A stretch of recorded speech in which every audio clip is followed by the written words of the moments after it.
Welcome back mga boss, at meron tayong gagawin ngayon na Bluetooth speaker. Ayan, dalawa yung speaker nya. So titingnan natin dito sa charging pin o charging port daw ang sira. Ayan, so tanggal nga mga boss. Yan yung gagawin natin mamaya. So ito yung laman nya, isang box, dalawang speaker, tower siya.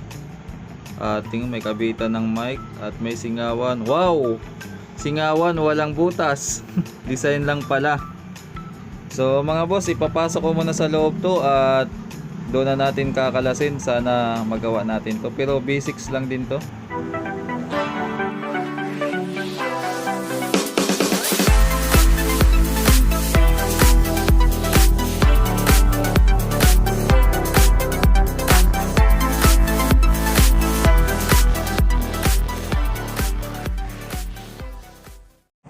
Okay mga boss, bubuksan na natin tong ano. So ang problema niya ay yung charging port niya ay sira.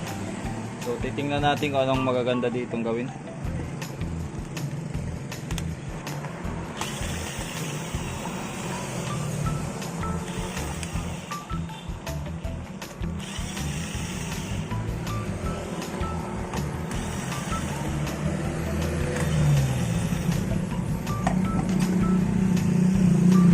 At ito na mga boss, bubuksan na natin. Nalaglag na ata sa ilalim yung charging pin niya na ano, naputol.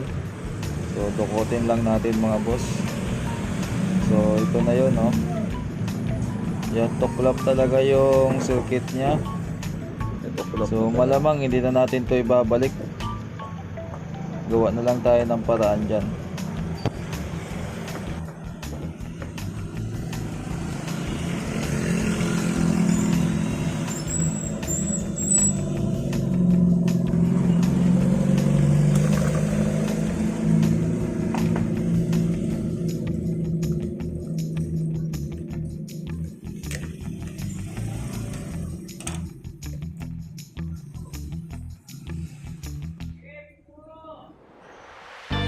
So ayan mga boss, na tuklap talaga yung charging port nya. So hindi na to pwede ibalik. Maglagay na lang tayo ng wire dito sa positive at saka sa negative nya. So try natin to kung may connection itong ano. Kung wala, jumper natin. So kuha lang ako ng wire na gagamitin, tapos hihinangin na natin to. Okay mga boss, na butasan na natin sa ilalim. So ayan, diyan na natin papalusutin yung wire. Ito na yon. So swerte tayo dito kasi ayan, may naka, ayusin natin. Yan, may naka-indicate na 5 volts. Diyan na tayo magtatap ng wire. So wala na tayong magiging problema. Teka lang mga boss, iayos lang natin to.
So ayan, nakabit na natin.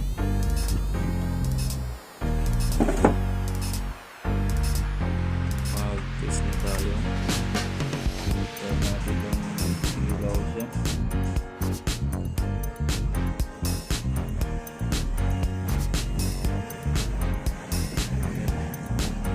Ilaw na.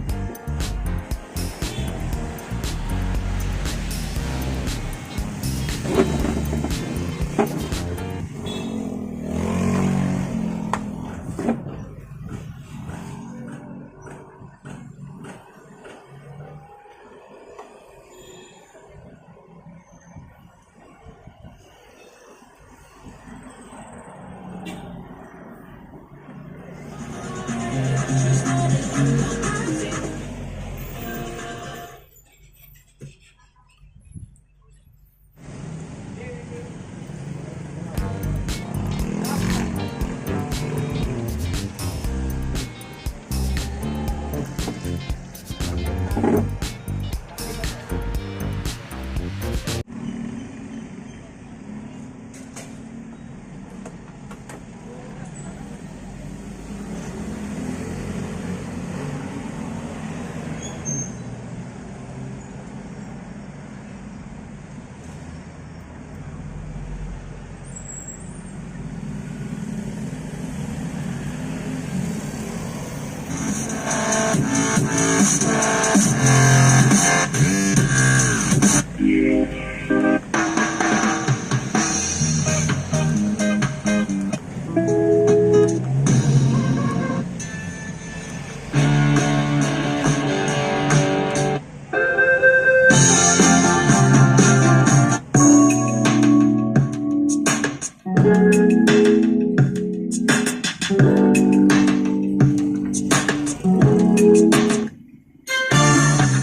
kaway.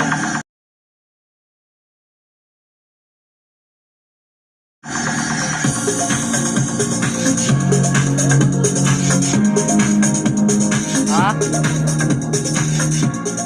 Ano po kasi kuya? Sige, saglit lang di, tapusin lang namin to. Ah, sure, sorry. Okay na, stop na. At ito din yung kay ate, sira din yung charging port. So, ganun din ang ginawa ko. Hindi ko na siya masyado na vlog kasi parehas lang naman ang ginawa ko dun sa una. Naglagay lang ng wire dun sa may terminal. So, okay na uli siya mga boss. At maraming salamat sa panonood at kita-kita ulit tayo sa sunod kong video at God bless po sa ating lahat.